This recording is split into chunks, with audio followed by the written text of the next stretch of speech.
Assalamualaikum, selamat datang di channel Camai Studio. Bagaimana kabarnya teman-teman? Semoga kalian semuanya dalam keadaan baik-baik saja. Terima kasih kepada teman-teman yang selalu setia mendengarkan cerita horor atau cerita mistis, cerita pendek di channel Camai Studio. Mimin doakan semoga dirinya selalu dijaga kesehatannya, dilancarkan rezekinya, dan dimudahkan segala urusannya. Untuk cerita kali ini, Mimin mendapatkan dari Kompasiana yang berjudul Aku Ditemani Oleh Hantu Perawat Belanda di Rumah Sakit Selama 6 Hari. Mari kita mulai ceritanya. Namanya Evangelis Janet van der Wyk. Ia memberikan senyum ketika masuk ke dalam ruanganku. Diriku yang saat itu terbaring di atas ranjang sedang mengalami sakit tipes. Didatangi olehnya. Kamu jangan banyak bergerak. Bagaimana keadaanmu? Baik Eva. Dipanggilnya pendeta Protestan itu dengan nama Eva. Aku bawakan apel untuk kamu. Eva, kok repot-repot sih? Tidak seberapa, cuma buah pencuci mulut yang aku beli di depan rumah sakit tadi. Terima kasih Eva. Panasmu sudah turun belum? Jauh lebih baik, puji Tuhan. Terima kasih. Papi dan mamimu mana? Mereka belum kemari. Mungkin sore nanti. Jadi mereka tidak menemani kamu di bangsal ini. Tidak Eva, aku yang minta mereka supaya tidak usah menginap di sini. Oh, tapi apakah kamu tidak kesepian tinggal sendiri? Tidak Eva, syukurlah setiap malam aku ditemani perawat Suster Caroline. Hah? Suster Caroline? Dia suster muda di sini? Kurang lebih, ya sebaya. Berarti kamu tidak kesepian ya? Iya, suster itu baik sekali. Wah, menyenangkan. Kamu punya teman ngobrol dong. Ya, bahkan kadang-kadang dia menemaniku sampai pagi subuh. Kalau begitu, aku tidak perlu khawatir lagi. Suster Caroline menyenangkan orangnya. Enak diajak bicara. Dia banyak bercerita tentang masa lalunya. Oh, di mana dia? Dia kena tugas shift malam katanya. Janet memberikan senyum bibirnya. Gadis jalan 16 tahun ini memang jauh lebih dewasa. Disikapinya dengan tulus, kerabat dari pihak ayahnya, warga negara Belanda keturunan Ambon di Amsterdam yang tengah terkapar sakit. Ia setiap hari datang untuk mendoakan kesembuhan saudara misannya yang berkulit sawo matang itu. Setelah berdoa seperti biasa, wanita muda berambut emas itu pun pamit. Dikecupnya kening adik misannya itu sebagai tanda pisah. Sampaikan salamku untuk papi mami kamu kalau kamu datang menjengukku sore nanti. Tentu, terima kasih banyak Eva. Bye-bye. Rumah sakit Dutch van Ziekenhuis masih menyuarakan atmosfer yang sama ketika gadis berambut emas itu melangkah pulang. Genangan, bau alkohol dan formalin menusuk hidung, keluar dari setiap ruangan yang ada di rumah sakit. Ya, seperti itulah suasana di rumah sakit. Gadis berkerudung putih itu pun muncul seperti biasa. Sepasang mata birunya menatap penuh dengan perhatian. Ia pun menyapa, "Hai." Gadis itu duduk dengan takdim seperti biasa setelah menyapa, mengukur tensi suhu badan Joan di dahi dengan telapak tangannya yang dingin. Joan pun berkata, "Sudah mendingan? Kapan aku pulang, Suster Carol?" Wajah suster muda itu terlihat mengkerut. Sebuah penggambaran jelas tentang ketidakrelaan akan perpisahannya. Ia menggigit bibirnya. 2 hari lagi kamu pasti bisa pulang. Suster Carol, kenapa? Gadis itu membeku, kepalanya menekuk dada. Joan menatapnya dengan rupa paham. Ia tahu bagaimana rasanya perpisahan. Suster Carol, jangan sedih begitu dong. Kita kan masih bisa ketemu lagi. Tapi bukan di sini. Tentu saja aku tidak ingin menemui Suster Carol di tempat ini. Suster Carol, pikir enak apa jadi orang sakit?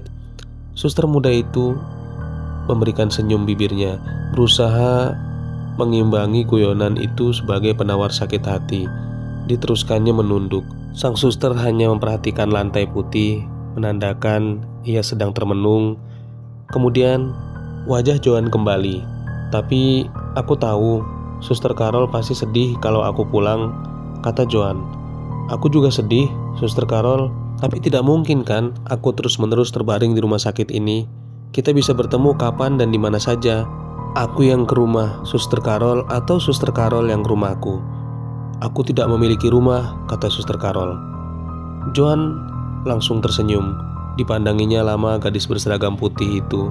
Ia pasti sedang bercanda. Hei, sejak kapan Suster Carol bisa bercanda seperti itu?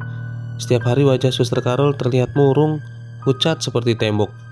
Betul, aku tidak memiliki rumah, kata suster. Jadi Suster Carol tinggal di mana? Di rumah sakit ini? Oh, maksud Suster Carol di asrama perawat di ujung selatan sana. Suster muda itu kembali membeku. Tidak ada anggukan sebagai jawaban. Ia membisu seperti biasa. Tak terasa ada air mata yang menitik. Suster kok menangis? Mereka semua meninggal. Hah? Siapa, Sus? Keluargaku. Mereka semua dibantai oleh tentara Dai Nippon. Joan terlihat bingung dan sambil mengernyitkan dahinya. Ia menjadi aneh melihat gadis apa yang ada di depannya ini. Kalimatnya seperti ngawur. Suster Carol ngomong apa sih? Joan mengenal Caroline Nathaniel Verbruggen 2 hari setelah ia dirawat di rumah sakit ini. Salah satu perawat rumah sakit itu selalu datang menjenguknya pada malam hari. Saat semua penghuni rumah sakit terlelap di buai mimpi, selepas malam, pada saat dini hari menjelang, maka dia akan datang menemani Joan. Ia juga merawat dengan telaten, membantu melayaninya minum obat, dan juga menungguinya sambil bercerita. Bercerita tentang apa saja. Kadang-kadang ia mendongeng tentang tokoh batil penyihir di masa lampau, juga cerita-cerita rakyat dari negeri kincir angin. Tapi ia paling senang bercerita tentang negeri Khatulistiwa bernama Nederland Indies atau Hindia Belanda, kini yang bernama Indonesia. Juga tentang keindahan pesisir pantai di Pulau Molucas atau Maluku, salah satu pulau di negara beriklim tropis itu, tempat di mana nenek moyang Joan beranak pinak. Sekarang daerah itu bernama Maluku, bagian dari Republik Indonesia, ribuan mil jauhnya dari kota Amsterdam, salah satu negara yang terletak di Asia Tenggara. Namun sekarang gadis yang kurang lebih berumur 2 tahun lebih tua darinya itu mulai berubah menunjukkan sikap labilnya yang selalu menceritakan tentang misterius. Api membakar semuanya, api melalap semuanya. Tidak ada yang selamat. Mereka semua terpanggang. Dai Nippon tentara Jepang. Ia sangat kejam, kata Suster Carol. Joan menghela napas panjang. Alam pikirnya mulai kabur. Sama sekali tidak mampu menerjemahkan bahasa Suster Carol muda itu di dalam benaknya. Joan menatap lama Suster Carol yang berjalan pelan menuju pintu keluar. Dengan pelan dan sampai keluar. Ketika sudah membuka pintu, Joan tersadarkan. Ia pun memanggil, Caroline Nathaniel Verbruggen. Joan memanggilnya 2 kali dengan secara histeris dan teriak-teriak. Lalu masuklah suster yang lain. Iya, ada apa, Kak? Si Joan mengatakan, saya ingin bertemu dengan Suster Caroline Nathaniel Verbruggen. Sang suster pun menjelaskan, tidak ada suster di sini yang bernama begitu. Tidak mungkin, kata Joan. Sudah 6 hari ini dia menemani saya di ruangan ini. Apa saya perlu mengobrak-ngabrik semua isi lemari arsip yang ada di rumah sakit ini? Sang suster pun kebingungan apa yang dibicarakan oleh Joan ini. Tapi sudahlah, biasalah gejala tifus dengan komplikasi demam tinggi memang selalu bikin orang berhalusinasi, ungkapnya sang suster. Joan pun menjelaskan, saya tidak bohong, suster. Saya tidak bilang kamu bohong, kata susternya. Joan kecewa. Menjelang sehari kepulangannya, Caroline Nathaniel Verbruggen tidak datang menjenguknya lagi. Semalam ia tidak datang. Sampai pagi ia menunggu, namun sang suster muda itu tetap tidak muncul. Sekarang ia marah-marah di kantor administrasi di rumah sakit, bersitegang dengan salah satu suster pengurus administrasi di rumah sakit itu, membongkar semua arsip, nama para perawat dan dokter. Tapi nama Caroline Nathaniel Verbruggen tetap tidak ada. Sudahlah Joan, papi mami kamu sudah lama menunggu di ruang tunggu. Sekarang kita pulang yuk. Joan masih tidak rela. Ia membiarkan ajakan Janet untuk meninggalkan rumah sakit sebelum bertemu dengan Caroline Nathaniel Verbruggen. Juga sebelum ia menemukan data valid tentang gadis itu, ia malah menitikan air mata menangis, tertahan seperti anak kecil. Aku tidak bisa meninggalkan dia sebelum pamit, Eva, kata Joan. Iya aku tahu. Tapi suster itu memang tidak ada. Mau bagaimana lagi? Tapi Joan, jangan seperti itu dong. Kamu kayak anak kecil aja. Janet menggeleng-gelengkan kepalanya. Gadis itu memang keras kepala, tapi dia memang merasa sedikit heran dengan kekerasan hati Joan. Apalagi Joan memang pernah menceritakan perihal suster muda itu kepadanya. Semua seisi ruangan, suster, baik dokter, hanya memperhatikan sikap Joan. Mereka menganggap Joan mengigau saja akibat demam tinggi gejala penderita tifus. Joan pun diingatkan beberapa kali oleh para suster. Ia menjelaskan bahwa suster yang bernama Caroline itu tidak ada. Joan nyaris 2 jam di ruang administrasi tadi. Terus dia membolak-balikan arsip dan data demi menemukan suatu nama.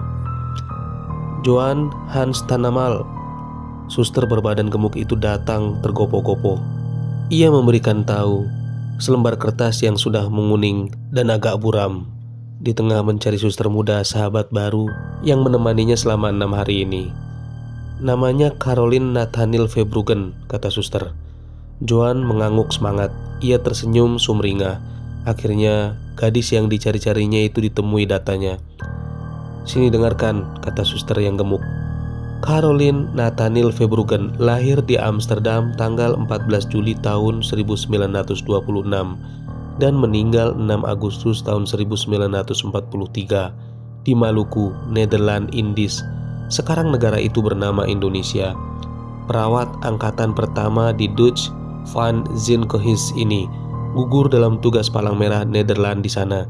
Orang tuanya merupakan dokter, juga tewas terpanggang di sana. Nyaris semua dokter maupun perawat tewas dibantai oleh tentara Jepang dalam Perang Asia Pasifik pada waktu itu. Joan pun terkejut.